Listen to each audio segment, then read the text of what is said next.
Fala pessoal, beleza? Tá gravando aqui agora um vídeo sobre uma aula falando sobre efeitos coligativos. O que é um efeito coligativo? Efeito coligativo é o nome que a gente dá para quando a gente coloca um soluto em um solvente e meio que vê o que acontece. Dando um exemplo para facilitar aqui a explicação, a gente é uma fórmula de você calcular o que acontece, por exemplo, quando se coloca sal na água. E isso a gente vai ver agora. Isso não se aplica só para sal, aplica para ácidos, bases e etc. Entre muitas outras coisas. Então, vamos lá. Começar pela pressão de vapor. O que é a pressão de vapor? Pressão de vapor é quando se coloca, por exemplo, a mão em cima da panela e começa, daquela panela com água fervendo, começa a evaporar e você sente a força do vapor na mão. E essa pressão de vapor, quanto mais soluto, mais sal, vou deixar em sal para ficar mais fácil de vocês entenderem. Quanto mais sal você colocar na água, mais menor vai ser essa pressão de vapor. Por quê? Pense comigo. Se você tem sal, você tem mais coisa para evaporar. E se você evapora, se você tem que evaporar mais coisas, você tem que fazer mais força. Então, a pressão de vapor vai diminuir, porque você vai estar evaporando menos. E a gente usa a forma ΔP, ou seja, a variação da pressão de vapor, que é pressão de vapor inicial menos a pressão de vapor final, igual a QI, ou K vezes W vezes I. Fica mais fácil decorar com QI. O K, ele é uma constante, a questão vai te dar se você estiver resolvendo. O W, ele está aqui embaixo, ó. Eu não sei se vocês conseguem ver direito, então eu vou digitar para vocês. W é a massa do soluto, do sal, do que você está colocando no líquido, em gramas, dividido pela massa molar do soluto vezes a massa do solvente, que é o líquido que você está jogando o seu soluto dentro, em quilos. Isso é importante, a massa do soluto é em quilos. E aí, e o I, ele é a quantidade de partículas, que logo quando eu terminar de explicar isso aqui, eu vou fazer uns exemplos e mostrar para vocês o que é. Então, o próximo é ponto de ebulição. O que é o ponto de ebulição? É quando o seu líquido começa a evaporar. Por exemplo, a água ela começa a evaporar em 100 graus. Mas se você botar sal nela, ela vai aumentar a temperatura. Vai aumentar a temperatura que ela precisa para evaporar. Por exemplo, se você jogar uma certa quantidade de sal, ela vai para 101 graus ao invés de 100 graus. E por que isso acontece? Pensa comigo. Quanto mais coisa você jogar na água, mais vai ter que evaporar. Então, quanto mais coisa você jogar na água, mais coisa vai ter para evaporar. Então você vai precisar de mais força. E essa força a gente chama de temperatura, a agitação das moléculas. E a gente usa a fórmula ΔT, a variação do ponto de ebulição, que é a mesma coisa que aqui, só que para o ponto de ebulição. Por exemplo, se você tem 101 graus de água, depois de você jogar o sal, e a água pura é 100 graus, vai dar 1. A variação, o delta, é de 1. Mas isso é só um exemplo, não vai sempre ser assim. Igual a QI, mesma coisa. O K que ele vai te dar na questão é uma constante. O W, que é esse ali que eu falei. E o I, que é a quantidade de partículas que eu vou explicar depois. O ponto de congelamento, PC. Ele é a temperatura em que congela. Por exemplo, a da água é 0 graus. Quando a água sai de água líquida para gelo. E ela diminui na medida que você bota mais soluto. Por quê? Pense comigo. Se você tiver mais coisa, você vai ter que congelar mais coisas. Então você vai ter que diminuir mais a temperatura. Por isso o ponto de congelamento diminui. É quase a mesma coisa que o ponto de ebulição, só que ao contrário, para congelar e não para evaporar. E se dá por uma fórmula bem parecida. ΔTC, a variação da temperatura de congelamento, igual a K vezes W vezes I. Agora, a pressão osmótica. A pressão osmótica é um pouco mais complicado, porque ela é diferente das outras. O que é a pressão osmótica? Vamos primeiro recapitular o que é a osmose. A osmose é quando você tem dois líquidos. E ó, esse aqui ó, dá pra ver, ó, as bolinhas estão bem juntinhas. E tem bastante bolinhas para pouca água. Então, ele tem uma concentração maior. Já esse aqui tem poucas bolinhas e muita água. Então, ele tem uma concentração menor. E aí, o que vai acontecer? A água, ela vai trocar de lugar para as concentrações ficarem iguais. Então, olha aqui, ó. A água que estava aqui, ó, passou para cá. Porque quanto mais água, menor a concentração. Não precisa ser necessariamente água, pode ser os diferentes líquidos. Então, ó, tá vendo? Aí agora, ó, as bolinhas estão espalhadas parecidos, aqui e aqui. Ou seja, a concentração é igual. E agora, por que a pressão osmótica aumenta quanto mais soluto você tem? Quanto mais sal você tem, mais a pressão osmótica aumenta. Então vamos pensar aqui, a pressão osmótica. Quanto mais sal você tiver, mais força ele vai querer para roubar essa água, porque ele quer ficar igual ao outro. Então, pense comigo, quanto mais sal você tiver, mais água ele vai querer. Por isso a pressão osmótica é maior. Ele vai querer roubar mais água. Então ele vai fazer uma força maior para roubar essa água. E essa forma, e a gente chama de π. E se usa a letra π para representar a pressão osmótica. Então, pressão osmótica é igual a concentração molar, aquele que é a concentração molar, que é massa do soluto dividido por massa molar vezes volume do solvente. O R, ele é aquela constante dos gases ideais, que vem lá daquele PV-nRT, que ele vai te dar na questão.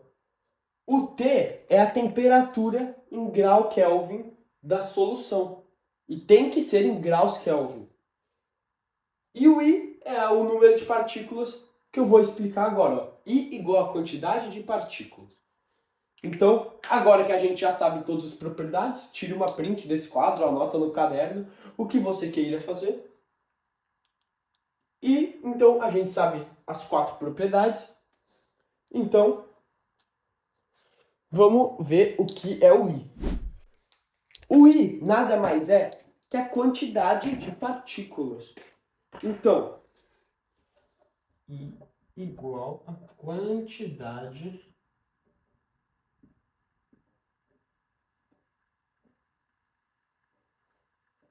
de partículas.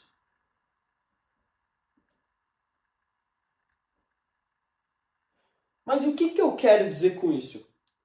A gente quer ver quantos... O que acontece quando a gente joga esse sal, por exemplo, o nosso soluto no solvente. Por exemplo, a glicose, ela não se quebra na água. Então, o I dela é igual a 1, porque ela fica sozinha, só a glicose. Mas, por exemplo, vou pegar aqui um ácido, o H2CO3. H2CO3. O que acontece quando a gente joga quando a gente coloca esse ácido na água? Isso é conteúdo de química inorgânica, que já é conteúdo mais antigo. Ele faz uma reação de dissociação iônica. Não, ionização. Isso. Faz uma reação de ionização. Então ele fica, ó, 2H+, porque ó, os dois hidrogênios, mais o CO3, 2 menos.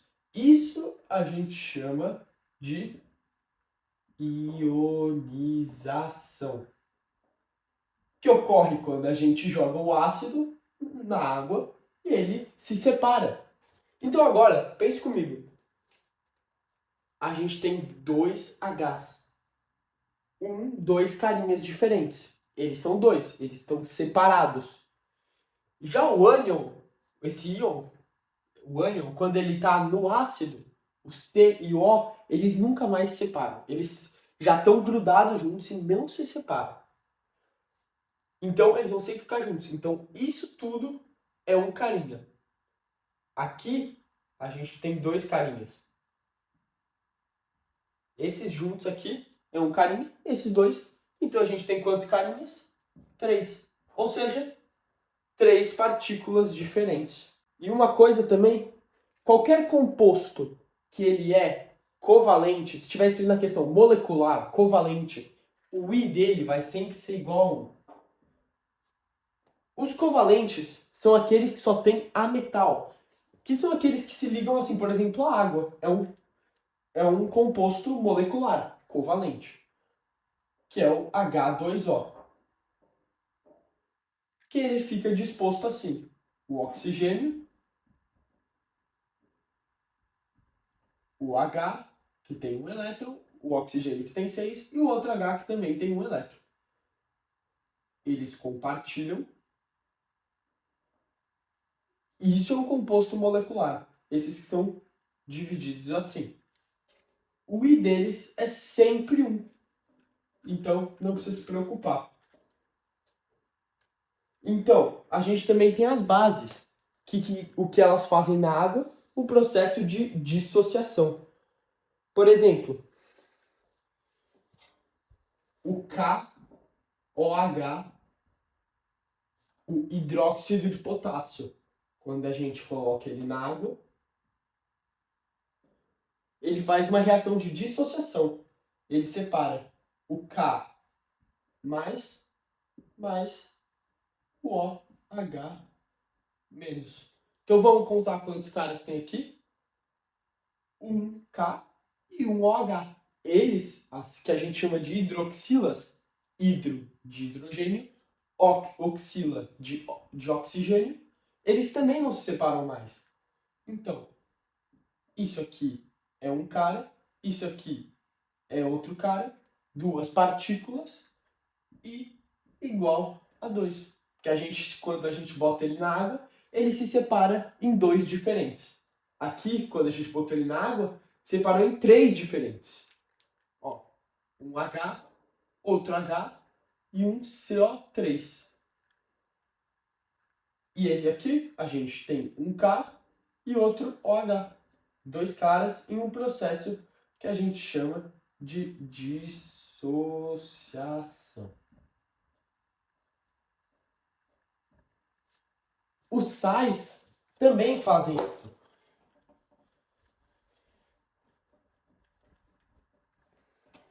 Os sais, por exemplo, vou pegar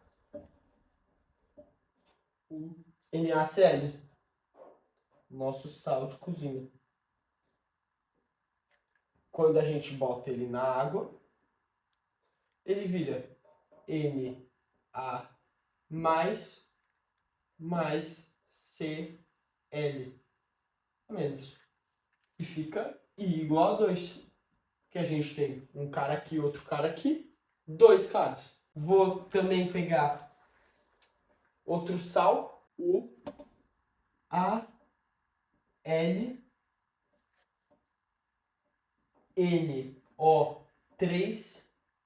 3. Quando a gente botar ele na água, ele vai se separar em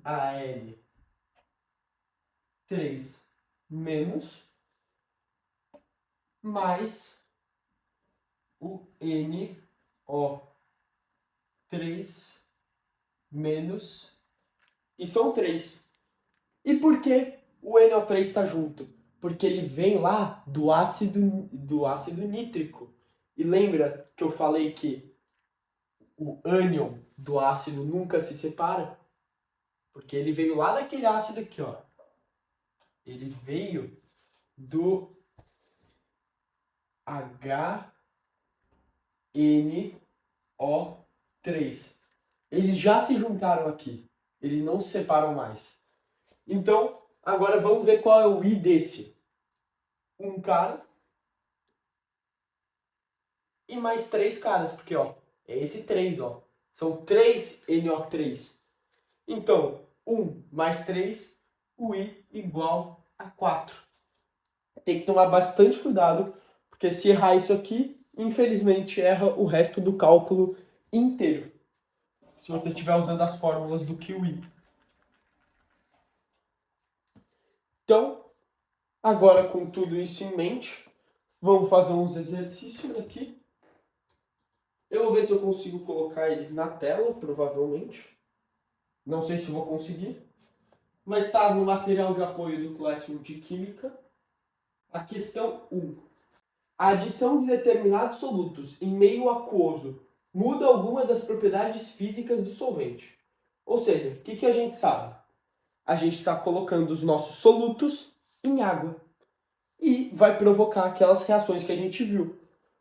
A diminuição da pressão de vapor, aumento do ponto de ebulição, diminuição do ponto de congelamento e aumento da pressão osmótica. E considere 3 recipientes que contenham 1 litro de água, ou seja, todos os recipientes contêm a mesma quantidade de água. E eles têm a mesma concentração, ou seja, eles têm a mesma quantidade de cada coisa. Agora, o que é importante a gente ver nessa questão? A gente tem que ver o I de cada coisa. Então vamos começar. O primeiro composto é a sacarose. A sacarose é um composto orgânico, daquele C6, H12, com um monte de C, Hs e Os. Esses compostos orgânicos vão sempre ter um I igual a 1.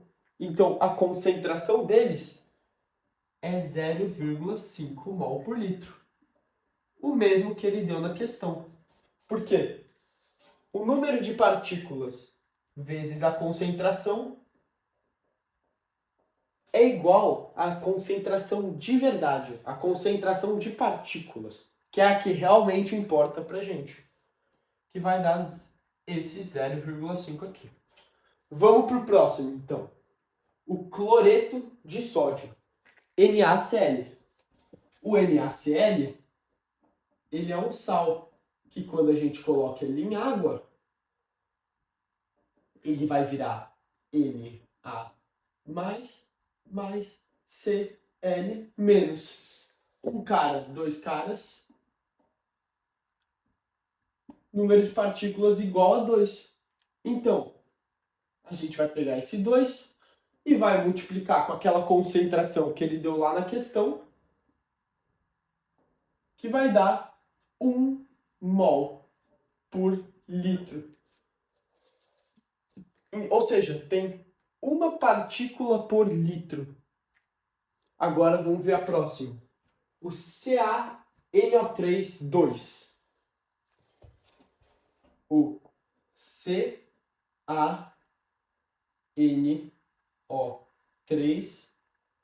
2. Isso aqui é um sal também. Então, quando a gente jogar em água, ele vai se separar em um Ca2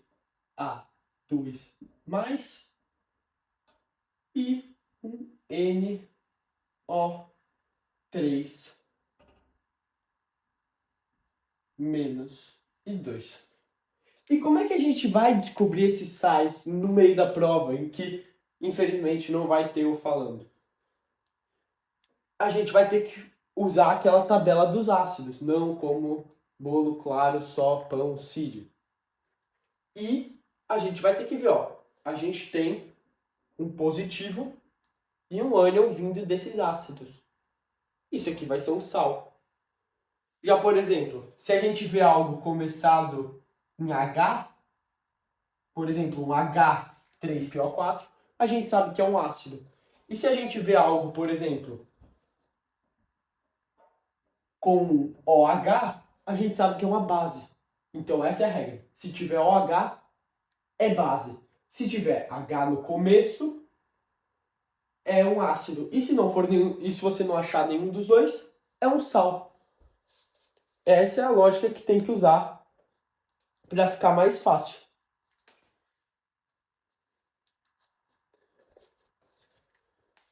Então, vamos continuar agora com a questão. Aqui a gente tem um cara, só um Ca, mais 2NO3, o I é igual a 3. E aí vamos descobrir a nossa concentração de partículas, a concentração de verdade. Vai ser 0,5 vezes 3, que é igual a 1,5 mol por litro. Não sei se vocês entenderam, mas tá vendo, ó? Isso é um cara, isso é outro cara. São várias partículas diferentes. E quanto mais partículas você tiver, maior vai ser aqueles efeitos lá que a gente viu. Porque vai ter mais coisas. E como a gente viu, quanto mais coisas, mais fortes vão ser aqueles efeitos, que são a pressão de vapor, ponto de congelamento, ponto de ebulição e pressão osmótica. Então agora que a gente sabe, em qual desses aqui você teria a menor pressão de vapor? Nesse aqui, porque ele tem uma concentração maior, ou seja, ele tem mais daquele soluto. O que tem mais pressão de vapor é esse aqui, porque ele tem menos soluto. E isso a gente vai se aplicando. Então vamos ler as nossas alternativas agora. A solução de sacarose apresentava ponto de fusão e ebulição superiores ao da água pura. Ou seja, a gente tem a solução com 0,5 mol por litro e água pura. Se ela é pura, ela não tem nada. Então ela tem uma concentração de 0 mol por litro. A gente sabe que o ponto de ebulição ele é maior quando você tem mais soluto. Só que o ponto de congelamento é menor. Então essa alternativa está errada. Estaria certa se fosse ponto de ebulição maior e ponto de congelamento melhor. Lembra sempre daquelas setinhas.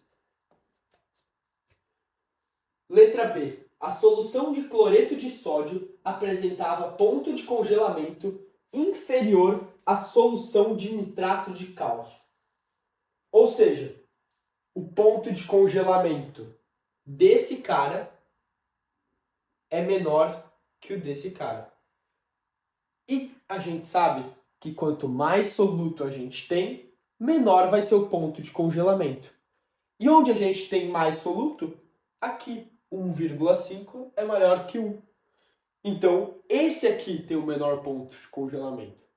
E esse tem o maior ponto de congelamento. Letra C. A solução de nitrato de cálcio é que apresentava o menor valor de pressão de vapor. A gente sabe que a pressão de vapor diminui quanto mais soluto você tem. Então, esse é o nitrato, ó, nitrato de cálcio. Isso aqui é o cálcio, esse é o nitrato. Nitrato de cálcio. E ele é o que tem mais concentração. Ele tem mais do soluto. Então, ele vai ser o que tem menor pressão de vapor. A resposta é letra C. Mas vamos ver o resto das alternativas.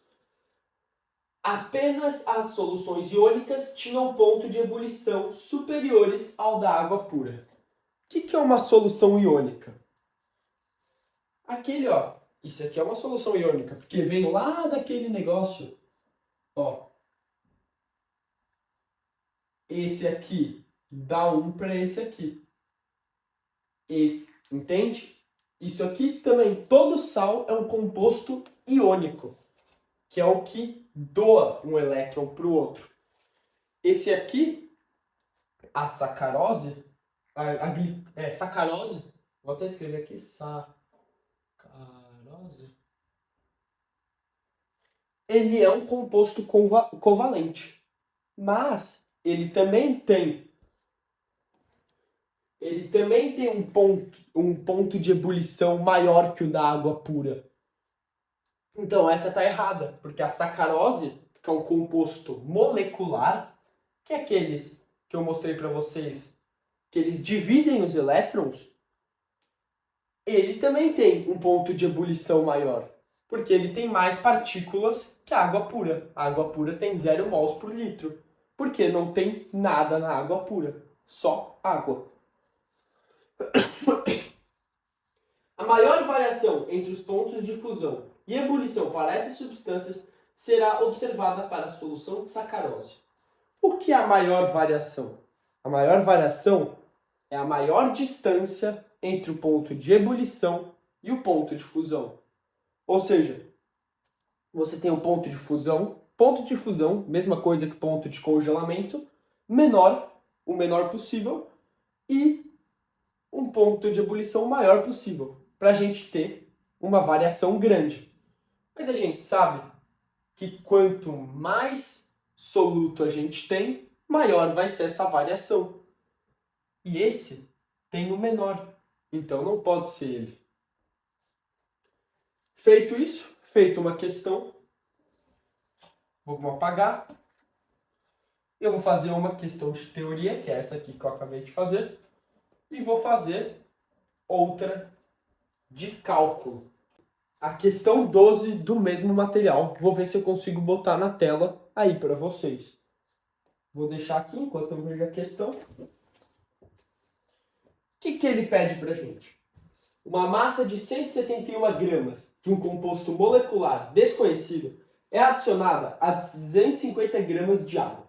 A solução resultante apresenta uma temperatura de ebulição de 101 graus Celsius. Sabendo-se que a constante ebulioscópica da água é 0,512 graus Celsius, eu não vou ler a sigla, mas é a nossa constante. Pode-se concluir que o composto conhecido tem massa molar de aproximadamente. O que a gente sabe?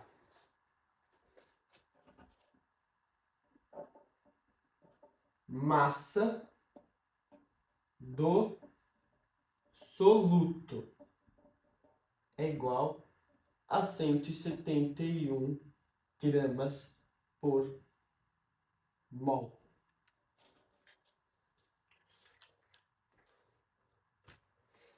E a gente também sabe, não é grama mol, desculpa, é só gramas. A gente sabe que a nossa massa do solvente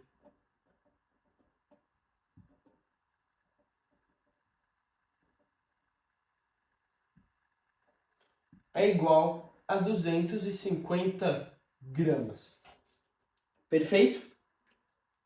E a gente também sabe que a nossa constante, o K, é igual a 0,512. E a gente sabe que o nosso ponto de ebulição é 101 graus Celsius. O ponto de ebulição. E agora, o que a gente mais consegue saber? Vamos ler a questão aqui, ó. Uma massa de 171 gramas de um composto molecular. O que é o composto molecular? Aquilo que eu falei dos que dividem elétrons. Ou seja, o I dele é igual a 1. Porque os que dividem elétrons nunca fazem vários caras. Eles só ficam eles mesmos. Por isso, só uma partícula. Anota isso aqui e agora vamos para a questão. A gente tem a fórmula delta, como a gente quer o ponto de ebulição, delta TE igual a QI. A gente sabe que o W é massa do soluto em gramas dividido por massa molar vezes massa do solvente em quilos. E agora a gente troca isso aqui pelo W, ó, porque esse W é igual a isso, a gente tem delta T E é igual ao, já vou passar o número, 0,512 vezes a massa do soluto, 171 gramas, vezes 1 dividido, e eu posso colocar tudo todos os números embaixo, porque eles estão sempre multiplicando. Eles estão multiplicando, então eu posso colocar o nosso denominador embaixo de todos, que é a massa molar vezes 0,25, porque tem que ser em quilos, não esqueçam. Se a gente sabe que a temperatura de ebulição da água é 100 graus e virou 101, quanto é a nossa variação? 1 grau Celsius. Então, 1 é igual a 0,512 vezes 171. Tudo vezes 1 é a mesma coisa. Então, só vou cortar ele fora, dividido pela massa molar vezes 0,25. Então, vou passar essa massa molar multiplicando, estava dividindo, virou multiplicando, massa molar é igual a 0,512 vezes 171 dividido por 0,25. Isso vai dar mais ou menos 350. Ele vai dar um número bem longe. É mol por litro, desculpa. Eu coloquei errado. Mol por litro. Ele vai dar um número bem longe da resposta do gabarito, que é a letra B. Mas pelas minhas pesquisas é mais ou menos isso. 350, dá 300, por aí. E esse é o caminho. Então é isso, pessoal. Se tiverem mais uma dúvida, só manda aí nos comentários. Eu vou tentar responder. Talvez até grave outro vídeo resolvendo mais questões. Mas também não quero que esse fique muito longo. Então é isso, pessoal. Valeu aí por assistirem. Até a próxima aula.